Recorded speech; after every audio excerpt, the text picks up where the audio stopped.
देख रहा है ना विनोद, इस एक डायलॉग ने सोशल मीडिया पर पूरा तहलका मचा दिया। मतलब हर एक जहन में ये डायलॉग है, आपको देखते ही आता है कि देख रहा है ना विनोद। और ये कहा जाता है कि ये सिर्फ एक डायलॉग नहीं बल्कि बिहार की लोगों की जज्बातों की एक असल कहानी है और एक आईना है, जिसमें आप सचिव जी को हड़काते भी हैं, प्रधान जी को आंखें भी दिखाते हैं, और फुलेरा का वो विलन बरकस बनारकस आज वो हमारे बीच है। और इनको हम सवालों के जरिए थोड़ा बेनकाब करेंगे और देखेंगे कि वो असली की पीछे की सच्चाई क्या है। लेकिन अगर इसी डायलॉग के जरिए देख रहा है ना विनोद, आपको बिहार चुनाव के लिए कुछ कहना हो तो क्या कहेंगे? माफ कीजिएगा, मैं कोई राजनीतिक आदमी नहीं हूँ। हाँ। मैं एक अभिनय का सैनिक हूँ और राष्ट्रीय नाट्य विद्यालय से 3 वर्ष सरकार के छात्रवृत्ति पर पढ़ने के बाद मेरे पास कुछ विचार हैं जो कि मैं अभिनय के माध्यम से मात्र रखना चाहता हूँ। धन्यवाद। लेकिन अगर राष्ट्र सर्वोपरि सम्मेलन की शुरुआत करनी हो उसी अंदाज में तो कैसे बोलेंगे?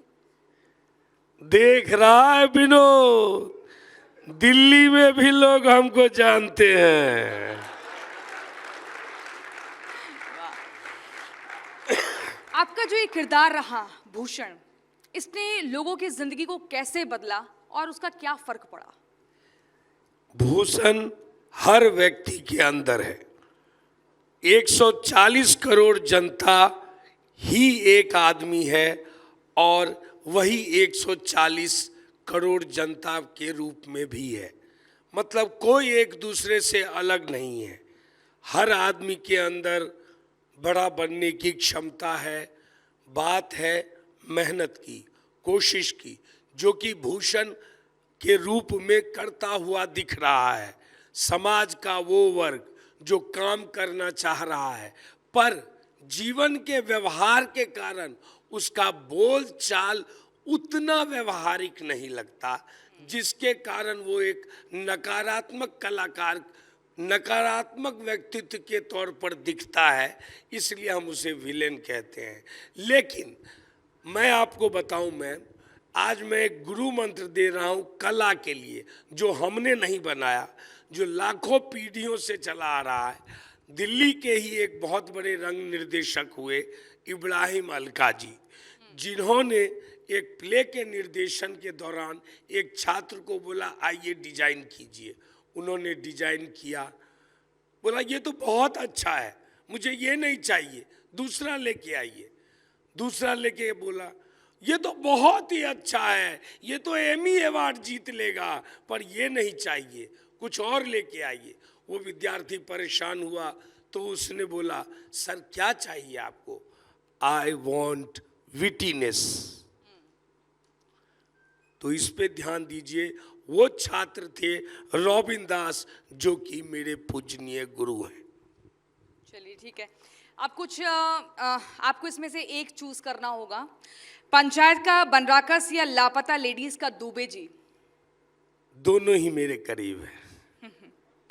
ठीक है, अदाकारी की कसौटी एक्टिंग के मामले में सबसे बड़ा चैलेंज हाईवे में मिला या पंचायत में? दोनों में। कैसे? पहला काम देखिए सर, हम बहुत रूटेड आदमी हैं, जमीन से आए हैं।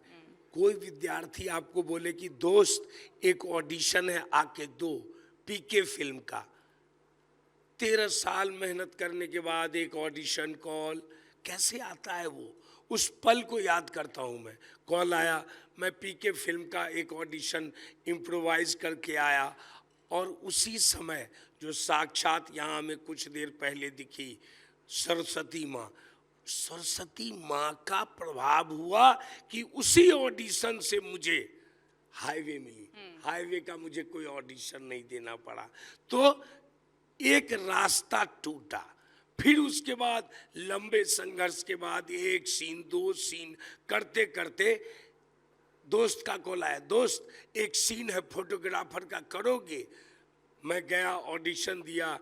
बोला दोस्त उसमें तो नहीं हुआ, भूषण शर्मा नाम का एक कैरेक्टर है, 1 दिन का रोल है, 10,000 मिलेगा, करोगे? मैंने बोला करूँगा। बेगर्स कांट बी चूजर, मैंने वो किया और वही विलेन हो गया। ये एक बहुत बड़ी सीख आपने बैठे यहाँ युवाओं को दी है कि बेगर्स कांट चूजर्स, क्योंकि छोटी सी भी अगर कोई मौका मिले तो उसको हाथ से नहीं गंवाना चाहिए। लेकिन आप इतने बड़े स्टार बन चुके हैं, आपको हर कोई जानता है, आपको देखते ही हर चेहरे पर मुस्कान आ जाती है, फिर भी आप इतने सिंपल रहते हैं कि आप चप्पल पहन कर आए, उसको भी मंच पर उतार दिया है, गले में गमछा है, सादी सी टोपी, इसके पीछे वजह क्या है? मैम, अगर मैं ऐसा रहूंगा तो सड़क चलता चाय वाला भी मुझे बोल देता है, भैया कैसे हैं, हे बनराकस जी कैसे हैं, अच्छा लगा लापता लेडीज में, अरे बिच्छू का खेल में भी अच्छा किया था, ऐसे बोल देता है। अगर मैं कोट ब्लेजर पहन के ब्लैक चश्मा लगा के गाड़ी से निकलूंगा तो वो मुझे नहीं देखेगा, इसलिए तो पापा पहचान लेते हैं?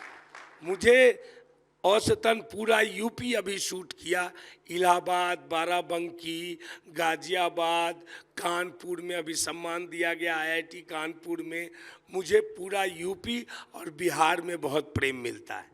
अगर करण जौहर आपको कास्ट करना चाहे अपनी मूवी के लिए तो कौन सा किरदार आप उनके समक्ष रखेंगे कि ये मुझे उन तरह की फिल्मों में अगर चपरासी, हीरो का दोस्त, चाय वाला ये भी मिल जाए तो मैं अपने आप को बहुत योग्य समझूंगा। अरे वाह।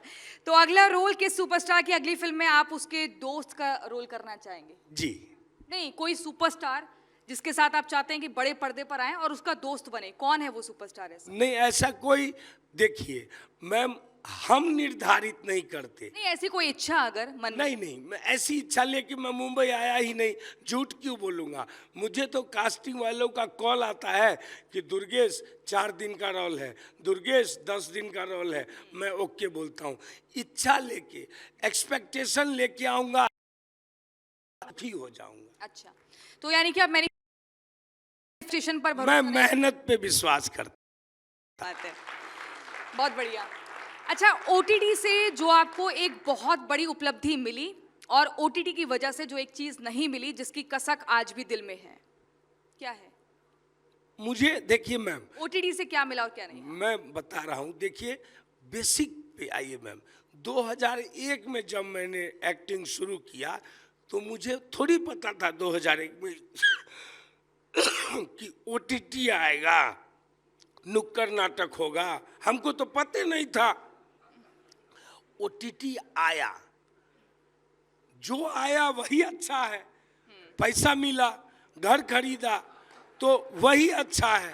तो दुनिया में कोई भी चीज को ये नहीं कहना चाहिए कि क्या मिला नहीं मिला, जो जीवन मिला बहुत अच्छा है, अच्छा चल रहा है, ये बोलना चाहिए। आलिया भट्ट के साथ आपने काम किया, जी जी जी नीना गुप्ता के साथ भी आपने काम किया, जी, जी। लेकिन सबसे ज्यादा अच्छा एक्सपीरियंस किसके साथ रहा, मतलब देख- जिसके ज्यादा टेंट्रम्स नहीं झेलने पड़े? देखिए मैम, कोई भी अभिनेता को ये सवाल पूछिएगा ना तो वो एक ही जवाब देगा। तो सवाल पूछने का तरीका थोड़ा मतलब समझिए कि मतलब हम क्यों बोलेंगे कि किसका टेंट्रम है किसका नहीं टेंट्रम है, वो अगले बार हमको काम ही नहीं देगा। Common sense. तो हम बोल रहे हैं सब बढ़िया है, सब अच्छा है, हमको एक सीन मिलता है। इनडायरेक्टली हिंट तो दे ही सकते हैं। नहीं मैम, देखिए वो इनडायरेक्टली हमारे पेमेंट कट जाएगा, अगला सीन नहीं मिलेगा, तो हम अपने कैरियर पे क्यों लात मारे। सलमान खान सर कितना अच्छा बोले हैं, पतली गली मत जाओ, हाईवे से चलो। जब आदमी बोल दिया है हाईवे से चलो तो हाईवे से चलो, बात खत्म। ठीक है, चलिए, फेवरेट जोड़ी जितेंद्र कुमार या रघुवीर यादव, किसकी कॉमेडी टाइमिंग आपको सबसे अच्छी लगी? देखिए फिर वही सवाल कर रहे हैं आप, अब समझ नहीं रही हैं। हम क्यों जितेंद्र कुमार को खराब बोलेंगे या रघुवीर यादव को खराब बोलेंगे? आप बैलेंस दोनों करके भी तो अच्छे बोल हैं। सकते हैं, आप बैलेंस करके भी तो बोल सकते हैं, पत्रकारों की तरह। नहीं, वही तो बात है, मैं एक पत्रकार के कैरेक्टर के प्रिपरेशन में लगा हुआ हूँ, इसीलिए आपको ऑब्जर्व कर रहा आप हूँ। तैयारी कर रहे हैं? जी, अरे एक मैं डेमो तो दे दीजिए। मैं बिना मतलब के सांस भी डेमो, नहीं लेता। एक डेमो तो बनता है। आप पत्रकार की किरदार की तैयारी कर रहे हैं तो एक हल्का सा डेमो तो बनता है। देख रहा है विनोद, हमारे राष्ट्र में ट्रेनिंग के बारे में पूछ रही है। अच्छा, कुछ एक बता तो दीजिए, कैसा करते हैं पत्रकार, कैसे बोलते हैं, क्या करते नहीं, देखिए पत्रकार क्या करते हैं, हैं, नहीं एक्टर उसको कैसे समझ पाता है? देखिए साइकोलॉजी क्या है, आपको ऐसा सवाल करना है जो जेन्युइन हो। जो ऐसा सवाल करना है जो 140 करोड़ लोगों को समझ में आए कि I am giving you the information, कि राइट इंफॉर्मेशन, और उसको रोचक ढंग से, उसको थोड़ा ह्यूमर ढंग से। मैंने पहले ही बोला है, विटीनेस। आर्ट में किस चीज की जरूरत है? विटीनेस, चालाकी से, हास्यपूर्ण ढंग से बात को रखना, वरना कोई नहीं सुनेगा। तो ये मैं समझता हूं पत्रकार का एक रूप, जो मैं ऑब्जर्व किया हूं 44 साल में, जो देखा है मैंने, उसमें मुझे ये लगा। और इस मामले में मैं सर का बहुत बड़ा फैन हूं। Thank you sir. Nawazuddin Siddiqui से मिली यादगार सीख क्या है? पहली बार मिले थे 2010 एनएसडी हॉस्टल में। घटना सुनाता हूँ। वो आए थे, हमारे यूपी जौनपुर के हैं दुर्वेश कुमार, वो पहचानते थे, वो ले गए। बात हुई कौन है, तो मैंने उनको देखा था। और मैंने सरफरोश फिल्म, बता दूं सच में, बचपन में टिकट लेके सिनेमा हॉल में देखा था। बहुत अच्छी फिल्म, बहुत अच्छी फिल्म। और अगर एक सवाल मैं आपसे कर दूंगा तो आप लोग जवाब नहीं दे पाइएगा, आप लोग डिटेलिंग से सोचिए। सर, नवाजुद्दीन सिद्दीकी जिस सीन में है, उस सीन में 2 कलाकार हैं, दूसरे का नाम बताइए। हाँ, इसी को बोलते हैं आर्टिस्ट। दूसरे का नाम है यशपाल, जो कि एनएसडी में अभी एक्टिंग टीचर हैं। और एक है नवाजुद्दीन सिद्दीकी, जो बहुत काबिल अभिनेता बने। तो ये है जानकारी। दूसरी बात ये, नवाज सर बोले कुछ भी करो, चिकन बना, सब कुछ अपना जो चलता है एनएसडी हॉस्टल में चला, खाना खाया। बोला सब कोई एक बात ध्यान रखना, बॉम्बे जिस दिन उतरो, नो दारू, नो लड़की बाजी, कैरियर बन जाएगा। तो आपकी पसंदीदा कमर्शियल एक्टर कौन है? पसंदीदा कमर्शियल एक्टर, जैसे मैं एकदम दिल से बता दे रहा हूँ, मैंने धड़क फिल्म में क्राउड में काम किया था, जानवी कपूर वाला में। तो जानवी कपूर जी का काम का मैं बहुत बड़ा शुभचिंतक हूँ। आगे किस फीमेल एक्टर के साथ आप कोई रोमांटिक रोल करना चाहें? जी मैं, मेरा तो एज हो गया है, तो जैसे पीकू में रोमांस है, जैसे इंग्लिश में रोमांस है, प्रौढ़ रूप में अगर कोई कहानी लिखी जाए तो उसमें कुछ सूक्ष्मता हो रिलेशनशिप का, उस तरह का काम करना चाहूँगा। Very nice. Film versus web series, किसको आप ज्यादा पसंद करते हैं? या तुरंत पैसा वर्सेस लंबे समय की पहचान? मैं इतना नहीं सोचता, मैं थोड़ा एवरेज माइंडेड आदमी हूँ, मेरा दिमाग काम नहीं करता। आप सीधा सीधे बोलो, 2 दिन का शूट है, मैं वो समझता हूँ, 10 दिन का शूट है, मैं वो समझता हूँ। नहीं, अगर एक हाथ में ऑफर है किसी फिल्म का और एक हाथ में ऑफर है वेब सीरीज का, तो किसको आप चुनेंगे? मतलब आप क्या मानते हैं कि रीच ज्यादा किस में है? रीच और उसके लिए काम नहीं पैसा, करता। पैसा मैटर नहीं, पैसा भी नहीं। मैं तो बोलता जो पहले साइन करा लिया उसका कर देंगे।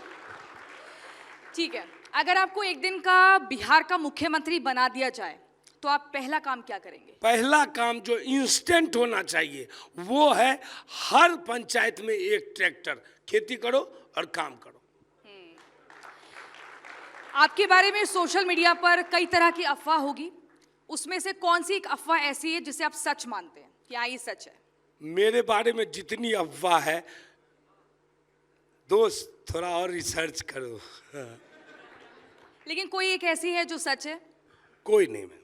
अच्छा, ठीक है। पंचायत फुलेरा या आपका असली गांव मोतीपुर, विकास के लिए कहाँ ज्यादा काम की जरूरत है? मैम, फुलेरा ही मोतीपुर है, मोतीपुर ही फुलेरा है। तो गांव जो है, Panchayat is a fictional India, not a real India, but look like a India. So हमको लगता है कि उस पर थोड़ा काम होना चाहिए जमीनी लेवल पे। कृषि हमारा सबसे बड़ा उद्योग है, उस पर थोड़ा ध्यान देना चाहिए। किसान अभी मैं गांव गया था दुर्गा पूजा में, हरिहट भगवती देवी के मंदिर, तो वहाँ प्रसाद चढ़ाया। वो देखा कि वो बच्चे बिना चप्पल के घूम रहे हैं, शर्ट फटी हुई पहन रहे हैं। तो वो देखा, मैंने बोला इसको डायरेक्ट नहीं बदला जा सकता है, इसको बदलने के लिए एक पंचायत में एक ट्रैक्टर, सब कोई खेती करो, सब इंस्टेंट एकदम तुरंत फायदा दो, तुरंत फायदा। हम 20 साल बाद ये करें, हम 25, वो नहीं, तुरंत फायदा दो। तो मैं अपने पंचायत में आपके सामने बोल रहा हूँ, एक ट्रैक्टर फ्री में दूंगा अपने मोतीपुर गांव में। Thank you. कई सारे मीम्स बने, आपने देखे भी होंगे, लेकिन ऐसा कौन सा वो मीम है जिसे आप अकेले में देखते हैं और खुद हंसते भी हैं, हंसी के ठहाके भी लगाते हैं? जी जी, वो एक है जो इम्प्रोवाइज है। उसका नाम है इट नेचुरल ब्यूटी है। अच्छा, पंकज त्रिपाठी या मनोज बाजपेयी? ना मनोज वाजपेयी। क्यों? वो एक ऐसे अभिनेता हैं, देखिए उससे पहले कौन दो डिटेक्ट करेंगे, शत्रुघ्न सिन्हा जी और शेखर सुमन जी। लेकिन उनकी स्टोरियां पढ़ के रास्ता नहीं पता चला, क्योंकि हम लोग 81 की पैदाइश है, तो 98 में आई सत्या, 97 में भारत 50 साल हुआ आज़ादी का, और 98 में आई सत्या। सत्या के बाद जो अखबारों में, जो इंटरव्यू में जो इस तरह के उसमें मनोज वाजपेयी जी ने बोला, वो एक रास्ता देता है। लेकिन अभी एक मीम बहुत वायरल है कि दो जिराफ एक झील में रहते हैं और छोटे छोटे कुछ जानवर बोलते हैं, तो जिराफ बोलते हैं आ जाओ, अंदर पानी नहीं है। तो कभी भी दूसरे के स्ट्रगल को देख के अपनी ताकत से उसको नापना नहीं चाहिए। nice. जब मैं 13 साल मुंबई में अभी बिताया हूँ, तो मुझे पता चला मनोज वाजपेयी जी का अपना रास्ता है, नवाज सर का अपना रास्ता है, पर मैं ब्रह्म को मानते हुए एक एक कदम फॉलो किया हूं उनका, और मैं पहुंचा हूं। Thank you. Very nice. तो हाईवे जैसी रोड मूवी या फिर पंचायत जैसी स्लो बर्न ड्रामा, कौन सा जॉनर आपको ज्यादा पसंद है? मुझे थोड़ा हाईवे जैसी मूवी ज्यादा पसंद। Favourite Bhojpuri actor? खेसारी या पवन सिंह? मैं भोजपुरी तो मैं ज़्यादा काम नहीं देखा हूँ। हाँ, रवि किशन जी को अभी फिल्म फेयर मिला, और मैं कॉन्ग्रेचुलेट करना चाहूँगा अपनी मैडम लापता लेडीज की डायरेक्टर को। उनको 13 फिल्म फेयर मिले, तो मैंने सर को कॉन्ग्रेचुलेट किया कि सर आपको बेस्ट सपोर्टिंग एक्टर मिला, बहुत बहुत धन्यवाद। सर ने मुझे उसी समय कॉल बैक किया कि बाबू इसमें से 50% तुम्हारा भी है। तो मेरे भोजपुरी फेवरेट एक्टर रवि किशन है। वाह। पंचायत में आपने चुनाव लड़ा, तो क्या बिहार में भी चुनाव है? अगर ऑफर मिलेगा, कोई राजनीतिक पार्टी अगर दरवाज़ा खटखटाती है कि आइए ना, तो जाएंगे? सर मुझे अभी जमीनी स्तर पे काम करना है, तो इसीलिए मैं तो थोड़ा पीछे हो जाऊंगा। बिहार की राजनीति में अगर देखें तो कौन सा पसंदीदा नेता है? मेरे लिए अगर एकदम बिहार की बात करें तो चिराग पासवान मुझे पसंद आते हैं। आपने इंजीनियरिंग की पढ़ाई की और बन गए एक्टर? नहीं, इन्फॉर्मेशन सही कीजिए। हाँ। इंजीनियरिंग का एंट्रेंस दिया था, हुआ नहीं था, तो मैं फिर वो किया, आपको ग्रेजुएशन किया। अच्छा, ग्रेजुएशन किया जी। और फिर अचानक से एक्टर बनने का कहा? नहीं, अचानक से फिर मैं बोल रहा हूँ कि मैंने पहला प्ले किया। देखिए सर, 9 दिसंबर 2001 को आईआईटी का एग्जाम दिया, और 11 दिसंबर 2001 को मेरा बड़ा भाई डॉक्टर शिव शक्ति, जो बिहार में केमिस्ट्री टीचर है, सेवा दे रहा है, वो बोला कि दुर्गेश आपको व्यक्तित्व विकास के लिए थिएटर करना चाहिए। तो मैंने एक थिएटर वर्कशॉप ज्वाइन किया और फिर करता रहा। तो मैं थिएटर 2001 से कर रहा हूँ। 3 साल पढ़ाई छोड़ा, ये भी बता दूं। फिर मैंने सोचा किस सब्जेक्ट से करूं, तो मैंने हिंदी ऑनर्स किया है इग्नू दिल्ली से। अच्छा, एनएसडी में कोई ऐसा उस वक्त का साथी जब साथ में स्ट्रगल कर रहे थे और आज वो एक बड़ी पहचान, बड़ी शख्सियत बन गए हैं, जिनसे आज भी संपर्क होता है, बातचीत होती है, कोई है? मेरे बैच के 20 लोग से मेरी संपर्क है। मुझसे बड़ा अभी तक कोई नहीं बना है। ठीक है। पर्दे के माध्यम से समाज में संस्कृति को दर्शाने का क्या महत्व है? दोबारा सवाल कीजिएगा मैडम। पर्दे के माध्यम से अब हमें ये बताना है कि समाज और संस्कृति तो उसका क्या महत्व है? मैम देखिए, मेरे मन में थॉट आया, मैंने बोल दिया, ठीक है, अच्छा थॉट आया होगा। किताब पढ़िए, 1000 साल पहले प्लूटो, अरस्तु, वेद व्यास सब लिख के गए हैं मैजिक्स किताब में, उसके फॉर्मूलाज हैं।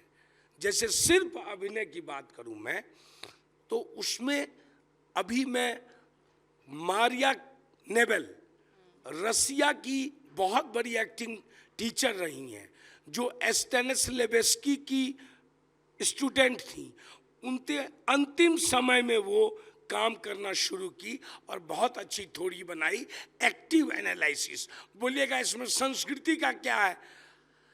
हमें अपने समाज को, देश को ये बताना रहता है। कबीर का एक दोहा है, याद रखिएगा, निंदक नियरे राखिए आंगन कुटी छवाए, बिन पानी साबुन बिना निर्मल करे सुहाए।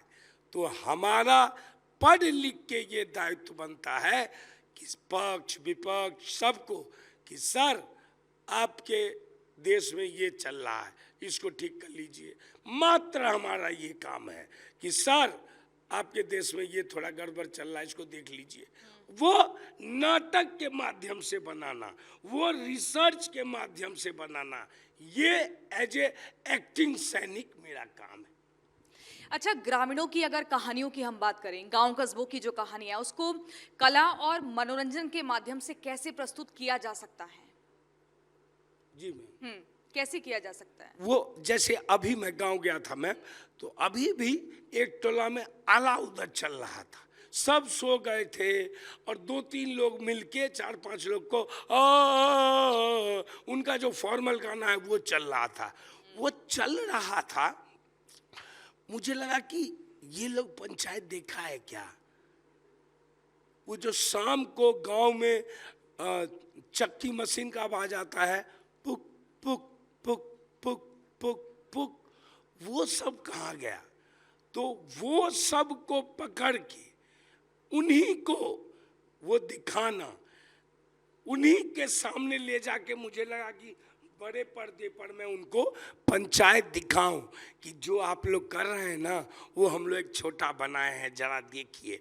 वहाँ तक हमें पहुंचाना है कि जो आप लोग अपने मात्र मनोरंजन, फसल कट जाने की बात खुशी, 2-3 गांव वाला महुआ ये सब पीने के बाद कर रहे हैं, वो हम एक्चुअली में बड़े स्तर पर महोडिया में शूट करते हैं और चाहते हैं आप देखें, आप समझें, आपका दर्द समझें। शो के जरिए भारतीय संस्कृति और परंपरा को लोकप्रिय कैसे बनाया जा सकता है? बहुत सी कहानियां हैं, जैसे कि शुरुआती समय में रामायण बना, महाभारत बना, वर्तमान समय में अगर देखें तो नागार्जुन बाबा, फणीश्वर नाथ रेणु, रामधारी सिंह दिनकर, इनकी कई उपन्यास हैं। वो रियल बिहार को पकड़ा हुआ है, क्योंकि वो बिहार में रहे हैं।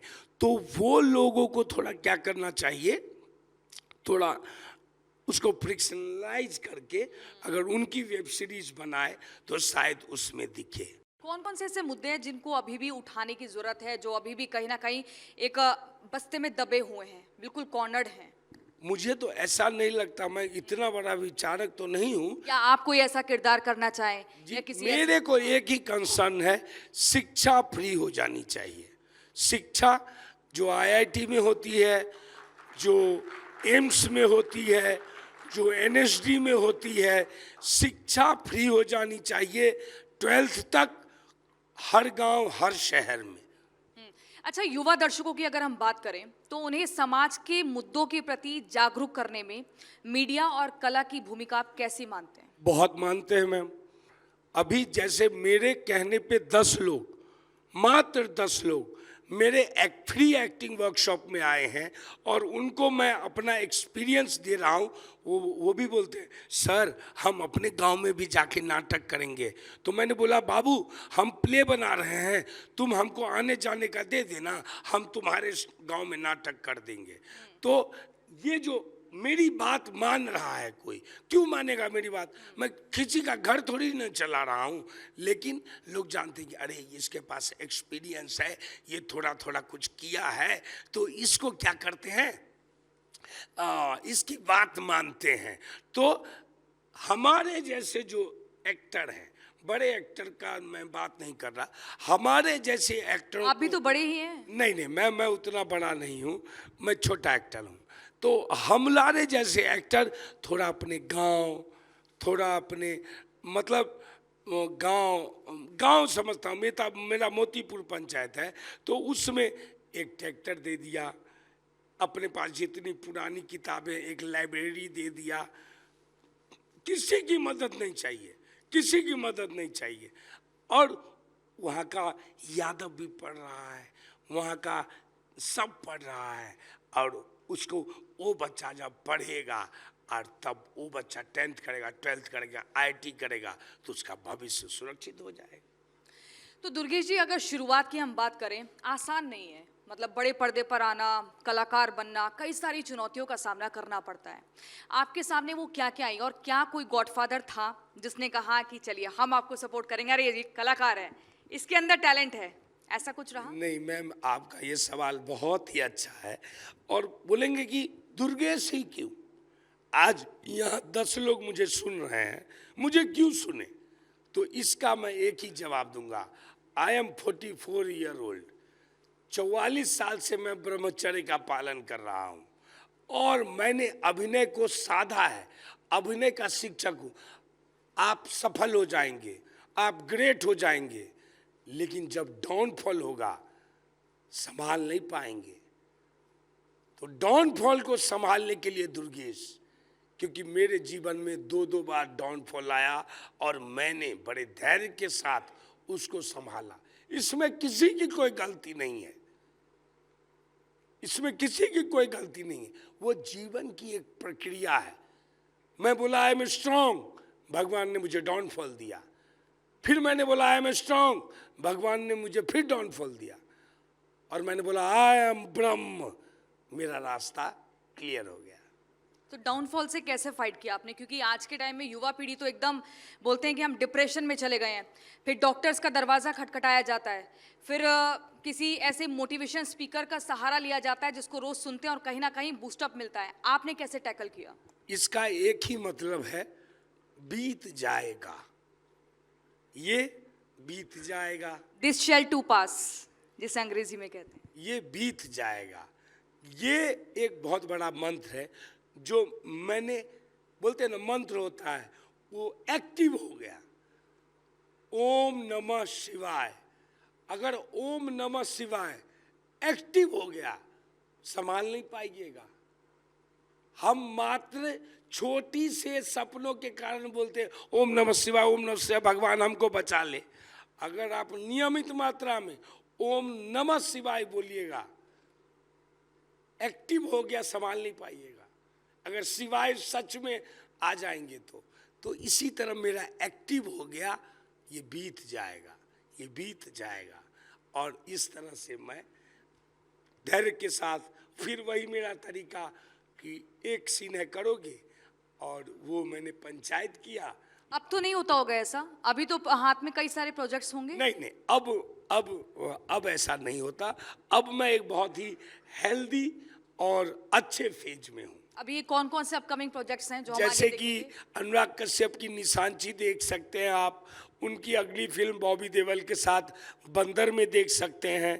पति पत्नी वो दो, मुदस्सर अजीज के डायरेक्शन में, वो देख सकते हैं।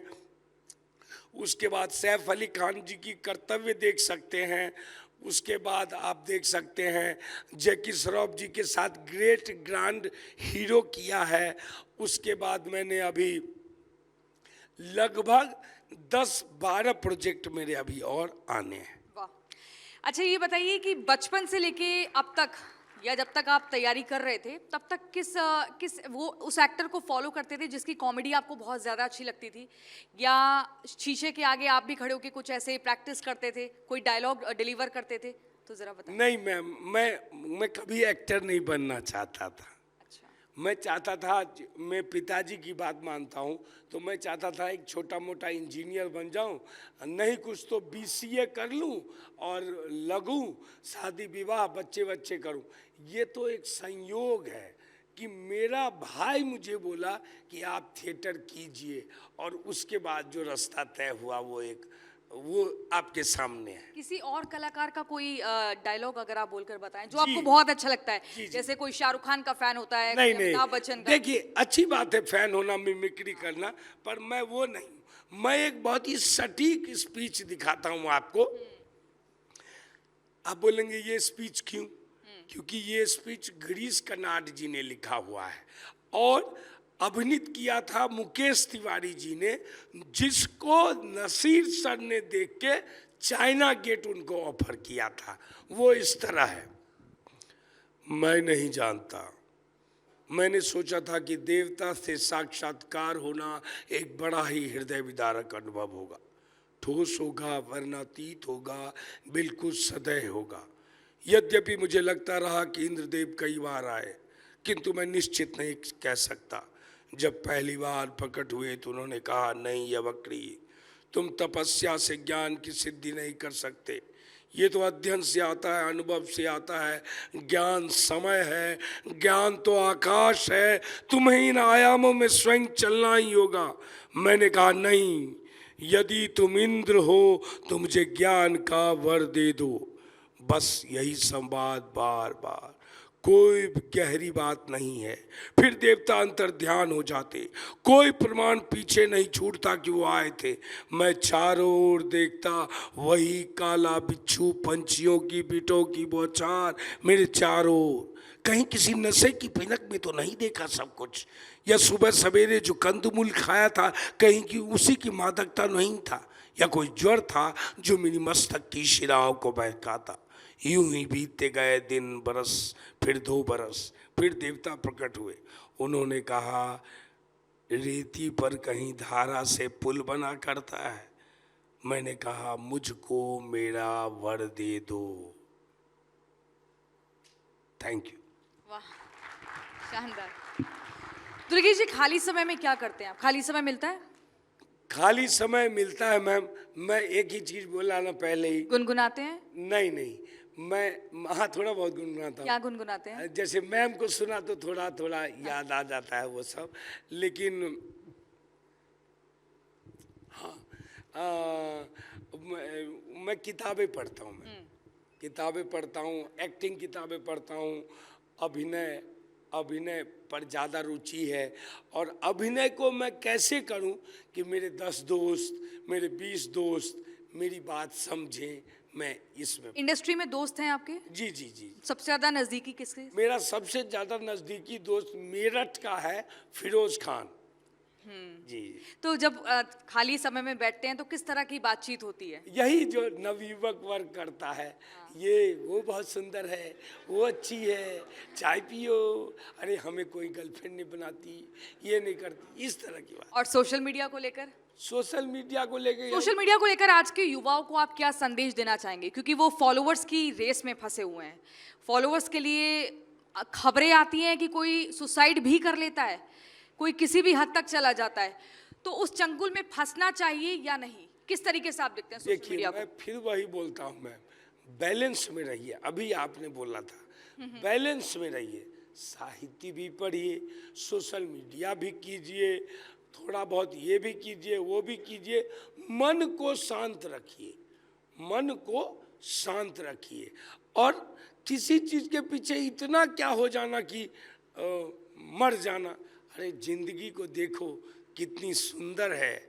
आहा, जब रसगुल्ला खाते हैं तो क्या आनंद आता है, जब लड्डू खाते हैं क्या आनंद आता है। अरे वो फॉलोअर में क्या आनंद है, कुछ नहीं है। रील्स बनाते हैं आप? रील्स नहीं बनाता मैं, लोग मेरे रील्स बनाते हैं, मैं नहीं बनाता। अच्छा, आप में से कोई अगर सवाल करना चाहे तो अनामिका के पास माइक है, हाथ उठा सकता है? जी, मेरे दो सवाल हैं। पहला तो ये कि आपने पंचायत में विलन का किरदार निभाया था। पूरी इंडस्ट्री में आपके फेवरेट विलन कौन है? गब्बर सिंह। ओके। दूसरा सवाल ये कि कहा जाता है कि फिल्में समाज का आईना होती हैं, लेकिन अब तो बड़ा पर्दा बढ़ चुका है दो हिस्सों में, एक फिल्में हैं, एक वेब सीरीज है। अब समाज का नया आईना क्या है? मैम, ये सवाल आप फैक्ट्री के मालिक से कीजिए, हम फैक्ट्री के मजदूर हैं। लेकिन बहुत सारे मुद्दे उठाए जाते हैं वेब सीरीज में जो फिल्मों में नहीं उठते। तो मैम, उस फैक्ट्री का मैं मजदूर हूँ, मालिक थोड़ी हूँ। हाँ। अब फैक्ट्री के मालिक से पूछिए ना ये सवाल। ठीक है, आपकी फेवरेट वेब सीरीज कौन सी है? मेरी फेवरेट वेब सीरीज है आपको Secret Game. Secret Games, Nawazuddin Siddiqui वाली। यस। तो अब तो मनोज बाजपेयी भी मैदान में आ चुके हैं, उनका तो नाम नहीं लिया आपने एक बार भी। नहीं, देखिए, लेकिन वो जो किताब है ना, वो किताब पढ़िए आप। हाँ।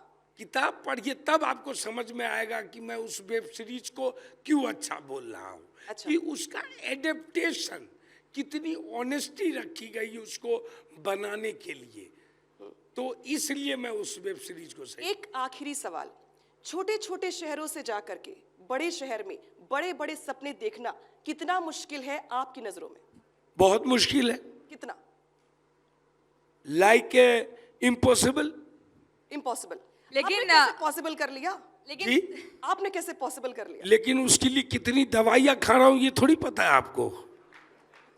दुर्गेश जी, दवाइयों से मुझे याद आता है कि एक क्षण आपकी लाइफ में ऐसा था कि आप इतने डिप्रेशन में थे, कमरे में बंद कर लिया था और दवाइयाँ ही खाते थे। वो फेज क्या था और वो इतना हाई लेवल का डिप्रेशन? फिर वही बोलता हूँ मैम कि प्रेम, सफल हो जाइएगा, पर प्रेम का सिलेबस कहाँ है? प्रेम की ट्रेनिंग कौन देगा? जब किसी लड़की को बोलते हैं देखिए मैं आपको पसंद करता हूँ, और वो बोलती है मैं नहीं पहचानती, उस समय जो पुरुष अस्तित्व पर आघात होता है और उसका जो दर्द है वो मैं संभाल ही नहीं पाया, ब्रेकडाउन हो गया। और फिर भगवान की कृपा रही कि रॉबिन दास मेरे टीचर ने समझ लिया, उन्होंने तुरंत मुझे डॉक्टर को दिखाया, 2-3 गोली टपाटप ठीक हो गया।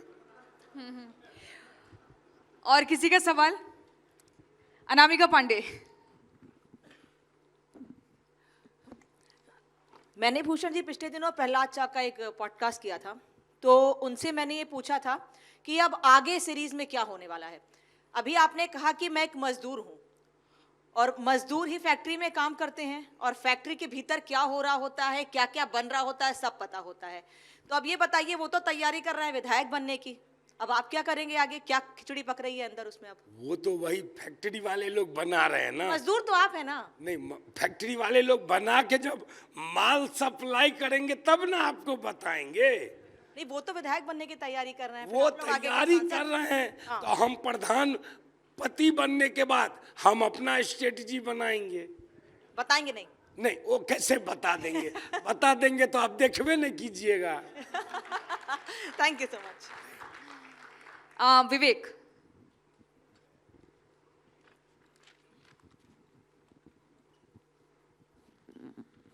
पहले तो आने के लिए बहुत बहुत शुक्रिया कि आपने समय निकाला, और आपकी जो सादगी है उस पर हम लोग पीछे बैठकर चर्चा कर रहे थे कि सिंप्लिसिटी बहुत बड़ी चीज़ होती है।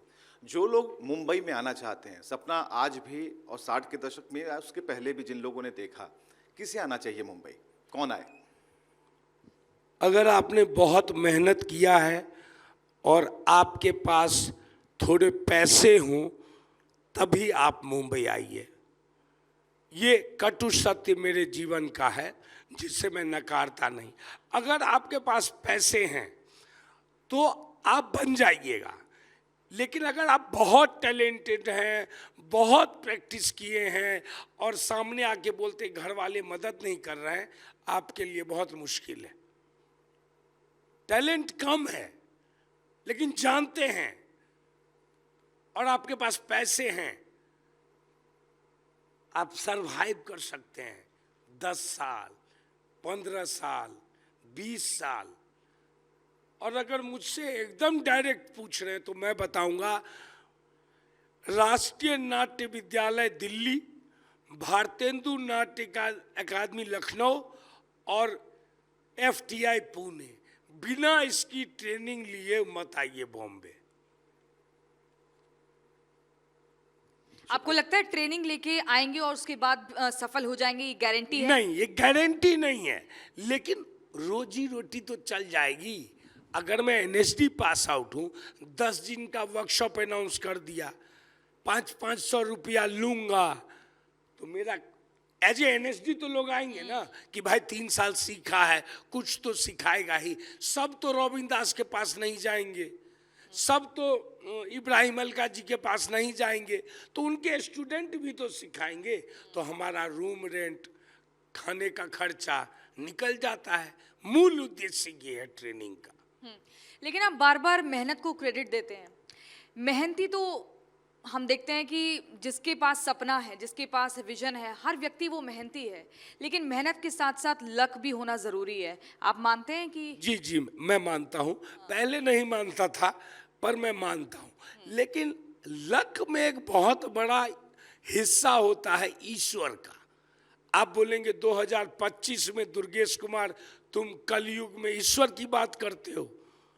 एक बार ब्रह्मचर्य का 45 साल साधना करके देखिए, न साक्षात ईश्वर दिख जाए तो नाम बताइएगा मेरा, दुर्गेश कुमार। तो अगर आज इनमें से किसी युवा को एक्टर बनना हो तो उसके लिए फॉर्मूला क्या है? ट्रेनिंग, थिएटर और मुंबई में जाके 15 साल रहने का पैसा, आप बन जाओगे। लेकिन कई बार तो घर लौट के आ जाते हैं। लौट के आने वाले तो करोड़पति के बच्चे भी होते हैं, जो कि देखा है कि 2 करोड़ का फ्लैट है, 7 करोड़ की गाड़ी है। अरे ये क्राउड वाला रोल हम थोड़ी करेंगे, हम तो सीधा लॉन्च करो। अरे वहां लॉन्च करने के लिए कोई नहीं बैठा हुआ है। मैम, हाईवे करने के बाद मैंने हेंचमैन का भी काम किया है। तो मैं किसी को गलत सही नहीं कह रहा हूं, मैं कह रहा हूं यही रास्ता है, यही नवाज सर ने किया है, यही मनोज वाजपेयी ने किया है, तो आज हम कर रहे हैं तो क्या बात हो गई। वो इंडस्ट्री भी है, करोड़ों पैसा लगता है, आपको पर डे दिया जाता है, फ्लाइट दिया जाता है, रखा जाता है। ऐसे 4 सीन कोई कैसे दे दे आपको? उनकी भी बात समझिए ना आप। तो उसमें धीरे धीरे जगह बनाना, मेहनत, किस्मत और ईश्वर पे विश्वास, यही मिश्रण है कामयाबी का। जी। अच्छा, हम देखते हैं कि सोशल मीडिया पर नेपो किड्स की अगर बात करें, नेपो किड्स को लेकर एक तो आपका क्या कहना है वो, और दूसरा ये कि वो जिम से निकल रहे हैं, वर्कआउट कर रहे हैं, फिर पेपरजी के सामने पोज दे रहे हैं, शाम को दिवाली पार्टीज में जा रहे हैं। ये सब आप भी अगर बॉम्बे में रहते हैं तो करते हैं या इन सब चीज़ों से प्रभावित होते हैं क्या? मैंने पहले ही बोला, मेरी इतनी रगड़ाई करके ट्रेनिंग हुई है NSD में, इतनी रगड़ाई कि हम लोग को बोला, हे भगवान थोड़ा एक्टिंग आ जाए, बहुत है। दिन रात पढ़ना, दिन रात अभ्यास करना, दिन रात समझना, उसमें इतना थक जाते हैं ना कि 8 घंटा सोते हैं, हमें समय नहीं मिलता वो सब देखने का।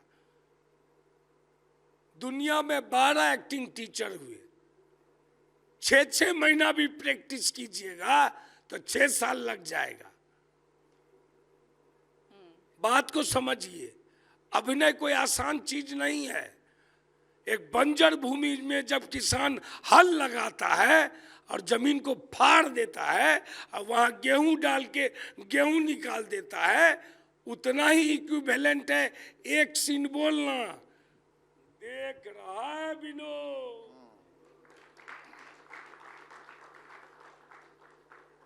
बहुत शानदार।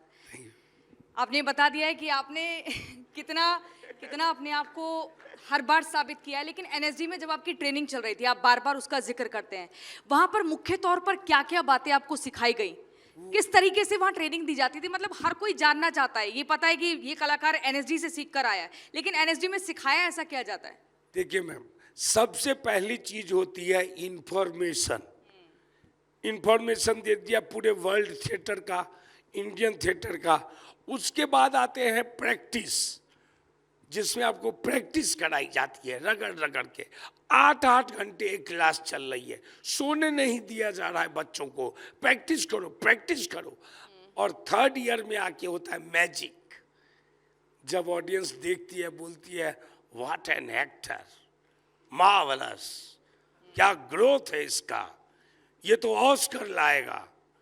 वो सब सिखा देते हैं, लेकिन वो जब मुंबई आता है, हाँ हेंचमैन का रोल है, करोगे? अब बताइए, वो एक्टर जाके वहाँ हेंचमैन का रोल कर रहा है, लेकिन रास्ता वही है, हेंचमैन करना पड़ेगा करना पड़ेगा।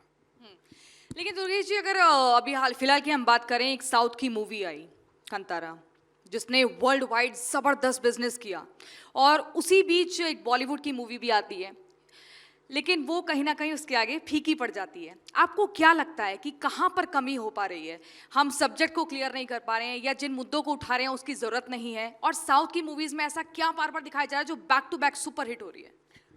अपने रीजन को पकड़ के रखना, नहीं समझे? अपने रीजन को पकड़ के रखना, ये एक बहुत बड़ा। वो अपना ऑडियंस देखते हैं कन्नड़ को दिखाऊंगा, और जब वो कन्नड़ को जीत लेते हैं तो वो ग्लोबली हो जाता है। और हम क्या सोचते हैं, यूपी, बिहार, राजस्थान, गुजरात, जैसे ही हमारा हॉरिजॉन बड़ा होता है हम समझ ही नहीं पाते हम किसकी कहानी कह रहे हैं। तो उस चीज से बेल्ट बहुत बड़ा है हमारा, हिंदी बेल्ट एकदम रूरल। जैसे आपको मैं बताऊं, हिंदी में भी सफल हुई छोटी फिल्में, लापता लेडीज किरण राव की एक बहुत अच्छा उदाहरण है। अभी आई थी वो कंतारा, जैसे आई ऐसे हिंदी में एक एक्टर काम कर रहे हैं बहुत अच्छा, जिसकी वो पुणे बेस्ड भूत वाली फिल्म थी, हाँ नाम अभी भूल गया हूँ। वो फिल्म अच्छा वर्क की, तो वर्क यहाँ भी कर रही है। बात है पैसा कौन लगा रहा है, और पैसा लगाने का मेन मकसद क्या है। जो पैसा लगा रहा है मैम, वो डिसाइड करेगा कि मुझे आप हीरोइन चाहिए कि आप हीरोइन चाहिए, वो डिसाइड करेगा ना। नहीं, पैसा लगाने के साथ साथ कहानी में भी तो दम होना चाहिए नहीं, ना। लेकिन वो कहानी लिखने वाला तो भटक रहा है, अच्छा से अच्छा कहानी लिखने वाला, लेकिन उसको वो चाहिए नहीं, उसको वो कहानी चाहिए। उसका विश्वास है कि ये फिल्म 500 करोड़ कमाएगी, अब वो कमा नहीं रही है, तो उसके इंटेलेक्ट जजमेंट में प्रॉब्लम है। ये हुआ ना मैम, साफ साफ तो यही हुआ कि वो जो कहानी चूज कर रहा है वो वर्क नहीं कर रही है। इसका मतलब कि उसके जजमेंट में, इंटेलेक्ट में कहीं प्रॉब्लम है, उस पे काम करने की जरूरत है। क्या आपके ऊपर भी प्रेशर रहता है कि एक्टिंग तो अच्छी करनी है लेकिन उसे कमर्शियल लेवल पर भी हिट करना है? नहीं नहीं, कमर्शियल प्रेशर नहीं, रहता है नहीं, आजकल एक्टर्स पे? नहीं नहीं, ऐसा नहीं होता। हमें बोला जाता है आप कैरेक्टर कीजिए, बात खत्म। अच्छा, कई बार देखते हैं कि कोई भी एक्टर जो है अगर किसी भी डायलॉग की तैयारी कर रहा है तो अपने आप को कमरे में बंद कर लेता है, 10 बार उसका रिहर्स करता है। आप किस तरीके से तैयारी करते हैं? जी मेरा भी वही तरीका है, मेरा भी वही तरीका है, लेकिन आजकल थोड़े नए नए टेक्निक सीख रहा हूँ। तो मैम इतनी देर जो हमने बात की, क्या हम याद करके आए थे? नहीं। क्या हमने प्रैक्टिस की थी? इतना जीवंत रखना होता है सीन को। जब याद कर लिया है उसके बाद कि आएंगी, एक सवाल करेंगी और उस पर मैं जवाब दूंगा, तो ये तो इतना ऑर्गेनिक हो रहा है ना। अभी तो कुछ स्क्रिप्टेड नहीं है, एकदम लाइव है, तो इतना रियल होना पड़ता है सीन में, और उसके लिए मेहनत करनी पड़ती उसके लिए मेहनत। है, बार बार तैयारी करनी जी, पड़ती है।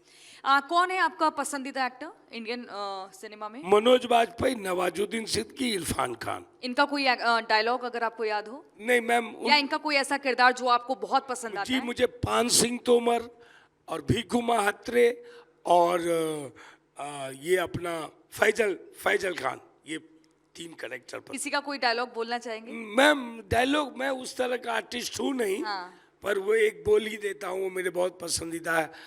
बाप का, दादा का, सबका बदला लेगा रे तेरा फैजल। चलिए एक दो ये सवाल- इसी डायलॉग को बिहार में जो अभी इलेक्शन होने वाले हैं, पहले फेज में आप भी वोट डालेंगे, इसी का बस यही सवाल मृदुल भी पूछना चाहते हैं, लेकिन मैं भी सवाल पूछना ये इसी डायलॉग को अगर आपके दरवाजे पर कोई नेता आता है वोट मांगने के लिए, क्योंकि वो आपसे भी बड़ा कलाकार है, वो रोएगा भी और जो बात कर रहे हैं कि बिल्कुल तारतम्यता बनाए रखेगा, तो ऐसी स्थिति में क्या वोटर इसी अंदाज में उसे जवाब दे सकता है? अगर उसने काम ना किया हो, कैसे जवाब देगा उसे? नहीं, हमें मना किया गया है कि जवाब ये देगा कि भाई आप मेरे गांव में एक ट्रैक्टर, एक लाइब्रेरी बनाओगे तभी हम आपको वोट देंगे, नहीं तो नहीं देंगे। मैं अपने पंचायत में यही सिखा के आया हूँ। आपके पंचायत में पंचायत सचिव कौन है, पता है आपको? हमारे पंचायत के पंचायत सचिव का पता नहीं, आरक्षित सीट है, वहाँ के मुखिया है पासवान जी। तो कभी मीटिंग होती है वहाँ पे? मैं 13 साल से मुंबई में हूँ, 12 साल से दिल्ली में हूँ, और अभी अपने गांव में भगवती माँ को 21,000 का आशीर्वाद दे के आया हूँ। भगवती माँ को ही आशीर्वाद दे दिया आपने? जी मैम, हम लोग के तरफ भगवती माँ को अर्चना चढ़ाया जाता है। अच्छा ठीक है, मुझे एक चीज बताइए कि जी। वहाँ पर भी जब मीटिंग होती होगी, क्योंकि जिस पंचायत में रोल किया और जिस पृष्ठभूमि से आप आते हैं, जी। वो आपके अंदर नेचुरल है जी। वो चीजें, क्योंकि जो अब अलहुआ वाला जो डायलॉग है जी, जी, जी। वो बिल्कुल नेचुरल है, जी। उससे करने में कितनी मेहनत लगी? अगर स्टेज पर मानिए कि यहीं पर पंचायत है, अगर आप उस तरफ से आते हैं तो क्या उसे एक बार रिपीट करेंगे यहाँ पे? कौन सा सीन? बस वही कर लीजिए, मीटिंग अलहुआ। जी जी जी। पंचायत सचिव आपके सामने बैठी हैं। कहा सचिव जी, कीजिए मीटिंग, कलिया मीटिंग, अलवा मीटिंग। ये बात सही है। मैं ये बोलना चाहता हूँ, एक चीज बोलना चाहता हूँ, अभिनय में एक चैप्टर है जिसको बोलते हैं स्टेटस। सीनियर होता है, जूनियर होता है, लेकिन उद्वेग में आके जूनियर ही नादानी करता है, और वहाँ पे सीनियर की चीज होती है कि भाई थोड़ा कंट्रोल। ये केमिस्ट्री है पंचायत की। तो मैं चाहती हूँ आप उस अंदाज में ज़रा, जैसे आप बोलते हैं कि बनराकस को कोई अंडर एस्टिमेट नहीं कर सकता है, सचिव जी को आप अच्छे समझाते हैं, विनोद को आप अपने साथ लेके चलते हैं, जरा एक वो तारतम्य में बांध दीजिए, वो देखना चाह रहे हैं लोग। अलवा मीटिंग से मन नहीं भरा हमारा, थोड़ा सा और वो चाहिए आपका फ्लेवर यहाँ पे। बोलिए। एक तो डायलॉग है आपका, हमसे ज्यादा होशियार बनने की कोशिश मत करो सचिव जी। हमसे ज्यादा होशियार बनने की कोशिश मत करो सचिव जी। अरे ओ सचिव जी, गांव में तो हवा भी हमारी मर्जी से चलती है और आप यहाँ नियम कानून लेके घूम रहे हैं।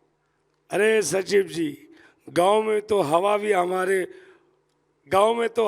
हमारी मर्जी से चलती है, और यहाँ आप हमको नियम कानून बता रहे हैं। एक और डायलॉग है, हमारा नाम बनराकस यूं ही नहीं पड़ा है। हमारा बनराकस यूं ही नहीं पड़ा। फुलेरा में जो बोलेगा वो हमारी मर्जी से बोलेगा। फुलेरा में जो बोलेगा वो हमारी मर्जी से बोलेगा। एक अपना भी फेवरेट डायलॉग बताइए जो सबसे पसंद हो आपको। आपका पसंदीदा?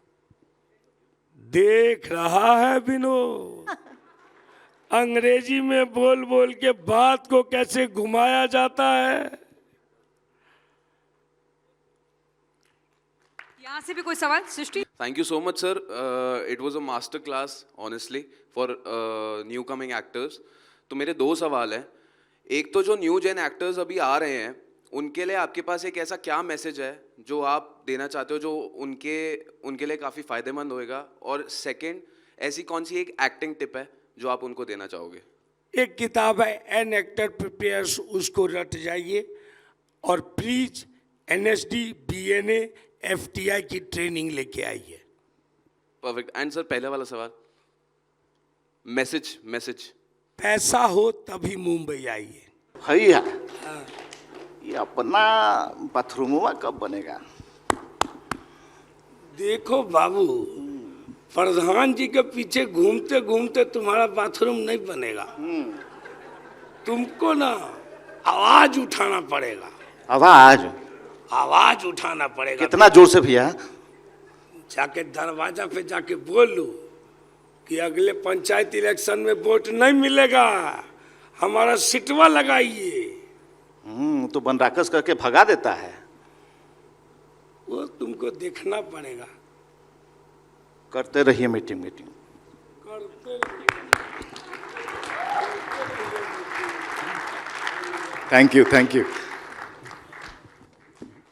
भाई तालियां तो होनी चाहिए, इतना जबरदस्त आपने लाइव देखा है यहाँ पर। हाँ, इतना एक्टिंग मैं फ्री में नहीं करता हूँ।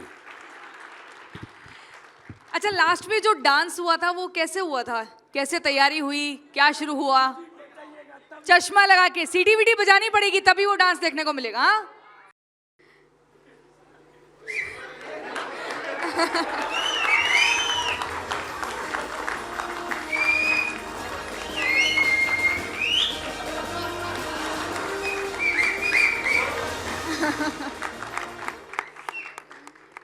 तालियां जोरदार होनी चाहिए, आप लाइव देख रहे हैं, इतना शानदार सीन।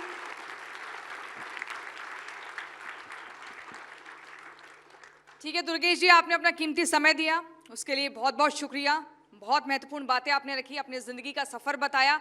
कुछ और जाते जाते जो आप कहना चाहें, जो यहाँ पर अपनी बात को साझा करने चाहें, जो आप हमेशा से सोचते थे कि जब भी मुझे ऐसा मंच मिलेगा तो मैं ये बात कहूँगा? देखिए, एक चीज, गलती सलती माफ। अपने इमोशन में बोला हूँ क्योंकि 25 साल मेहनत किया हूँ। और दूसरी बात, मेरे 2 टीचर हैं एनएसडी के, उनको मैं सॉरी बोलना चाहूँगा। उनकी क्लास में मैंने थोड़ा उपद्रव किया हुआ है, तो ये एक अच्छा मंच है, सॉरी बोल देता हूँ। एक का नाम है हिमांशु बी जोशी, जो हमको रोमियो का रोल नहीं दिए थे, तो हम गुस्सा हो गए थे, सॉरी सर। और एक है जमील अहमद, बांग्लादेश के बहुत बड़े थिएटर डायरेक्टर हैं, उन्होंने मुझे मैकबेथ का रोल नहीं दिया था, तो सॉरी सर। मैं आप दोनों से तहे दिल से क्षमा मांगता हूँ, जो भी उपद्रव मैंने आपके क्लास में किया हो माफ़ कीजिए। आप स्वस्थ रहिए, हम स्वस्थ रहें। धन्यवाद। Thank you sir.